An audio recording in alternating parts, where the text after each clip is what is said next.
السلام علیکم سر، میں پاکستان سے ہوں۔ میرے بھائی کی چند دن پہلے ڈیتھ ہوئی ہے، تو میں ان کے ایصال ثواب کے لیے کون سی آیات پڑھوں یا قرآن پاک پڑھوں، یا آپ مجھے گائیڈ کریں، بڑی مہربانی ہے آپ کی۔ نحمدہ و نصلی علی رسولہ الکریم، اما بعد۔ سب سے پہلے تو انا للہ و انا الیہ راجعون، ان للہ ما اخذ ولہ ما عطا وکل شیء عنده بمقدار۔ اللہ رب العالمین آپ کو صبر دے، آپ کے بھائی کو اللہ رب العالمین ان کے درجات کو بلند فرمائے اور ان کی قبر کو جنت کا باغ بنائے۔ جو موحدین مسلمان اس دنیا سے چلے گئے ہیں، اللہ رب العالمین ان سے راضی ہو جائے اور انہیں اپنے فضل و کرم سے جنت میں داخل فرمائے، اور ہمیں اور آپ کو ہمارے رشتہ داروں کے ساتھ، ان علماء اور مشائخ کے ساتھ، ان معزز رفقا کے ساتھ، ہمیں شہداء کے ساتھ، ہمیں انبیاء کے ساتھ جنت میں ان کا پڑوس عطا فرمائے، آمین یا رب العالمین۔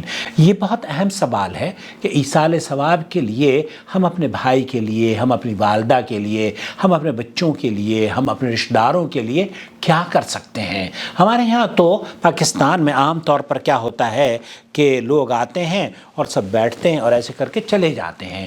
وہ 10 مرتبہ 10 مرتبہ سورہ قل اعوذ برب الناس اور سورہ قل اعوذ برب الفلق، اور پھر ان کو جمع کر کے سب سے پہلے آدم علیہ السلام کو بھیجتے ہیں، پھر اس کے بعد پتہ نہیں کن کن کو، پھر فرشتوں کو، پھر پتہ نہیں کون کون سی کہانیاں ان لوگوں نے جمع کر رکھی ہیں جس کی کوئی سند نہیں ہے۔ عبد القادر جیلانی رحمۃ اللہ علیہ کی موت کو بھی یاد رکھتے ہیں، اور پھر نبی کریم صلی اللہ علیہ وسلم کو بھی اس ایصال ثواب کا حصہ بناتے ہیں، حالانکہ ان کو آپ کے ایصال ثواب کی ضرورت نہیں ہے، لیکن اس کے باوجود بھی یہ من گھڑت طریقہ لوگوں نے رائج کر لیا ہے۔ سماحت شیخ عبدالعزیز بن باز مفتی مملکت سعودی عرب سے یہی پوچھا جا رہا ہے، ان کا جواب کیا ہے، سن لیجئے کہ ایصال ثواب کے لیے کیا کام کرنا چاہیے۔ صدقہ عن المیت، میت کے لیے صدقہ اور خیرات کرنا انہیں یہ ایصال ثواب ہے۔ آپ کھانا کھلا دیجئے غریبوں کو، مسکینوں کو، اور محتاجوں کو کپڑے دلا دیجئے، غریب مسکینوں کو۔ اسی طریقے سے اگر کوئی بیمار ہے اس کی شفایابی کے لیے اس کی مدد کر دیجئے، اس کا علاج کرا دیجئے۔ کوئی بیوہ ہے اس کی سپورٹ کر دیجئے۔ کوئی طالب علم ہے جس کی ٹیوشن کی فیس ہے یا مدرسے کی فیس ہے وہ نہیں بھر پا رہا ہے، اس کو مدد کر دیجئے، یہ بہترین صدقہ ہوگا۔ ہاکذا دعا آپ کیجئے۔ آپ علیہ الصلوۃ والسلام نے جو احادیث میں بیان فرمایا ہے اس میں دعا بھی شامل ہے۔ آپ اگر اس کی جہنم کی نجات کا ذریعہ بن جائیں اور اس کے لیے کہیں کہ اللہ تعالیٰ اس کو جہنم سے محفوظ رکھے تو یہ جائز ہے۔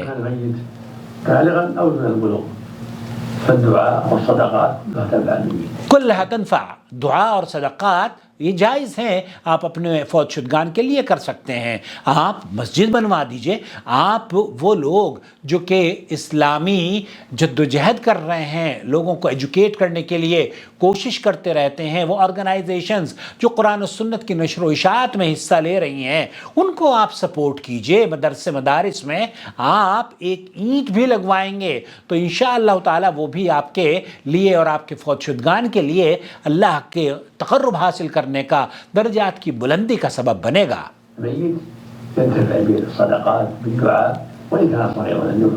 آپ قرآن کریم کی جو تلاوت ہے نا، یہ مروجہ تلاوت، یہ ملوجہ قرآن خوانی، یہ جائز نہیں ہے۔ حج العمرہ کیجئے۔ اما قراءۃ القرآن جو آپ نے پوچھا ہے،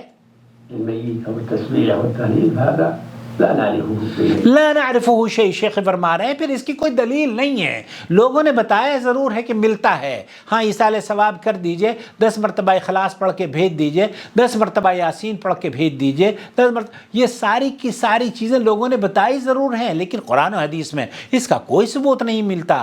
کیوں؟ کیونکہ ہمیں قرآن اور حدیث سے دین کو سیکھنا ہے۔ وليس عليه دليل.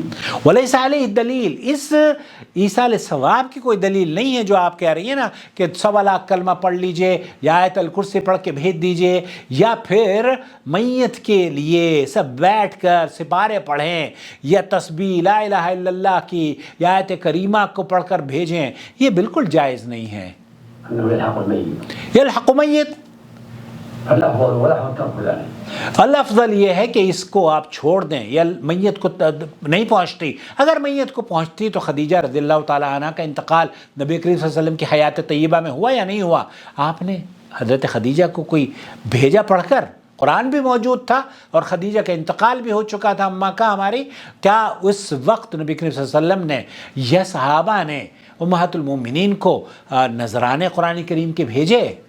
فزعم بعض العلم انه يلحق الميت ولكن ليس عليه دليل ما نعلم. بہت سے اہل علم نے یہ زعم، یہ خوش فہمی کا اظہار کیا ہے، لیکن ہمارے دلیل اس سلسلے میں ہمارے علم میں کوئی قرآن و سنت کی دلیل نہیں ہے۔ ويقرأ للميت او يسبح ويهلل الله او يصوم تطوعا. یہ آپ اس کے لیے روزے رکھیں، اس کی نماز پڑھیں اور اس کے لیے آپ قرآن خوانی کریں، یہ کسی بھی دلیل سے ثابت نہیں ہے۔ ليس عليه دليل ما اعلم. لیس علیہ دلیل، شیخ مفتی مملکت سعودی عربیہ فرما رہے ہیں ہمارے علم میں ایسی کوئی دلیل نہیں ہے۔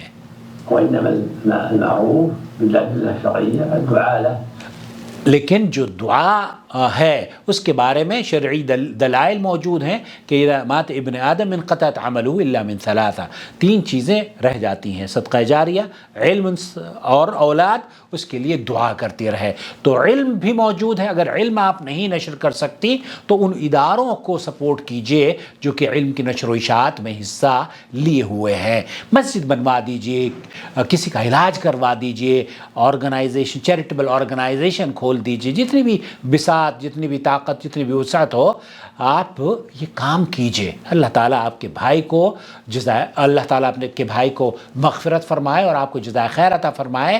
یہ وہ ایصال ثواب ہے جس کا آپ کو بھی اجر ملے گا، آپ کے فوت شدگان کو بھی اجر ملے گا۔ لیکن قرآن خوانی، آیتیں پڑھ کر بخشنا یا آیت کریمہ کا ورد کرنا، یہ کسی بھی حدیث سے ثابت نہیں ہے، یہ بلکہ بدعت ہے، کیونکہ اللہ کے رسول صلی اللہ علیہ وسلم نے اس طرح کے اعمال نہیں کیے ہیں، ہمیں بھی نہیں کرنے چاہیے۔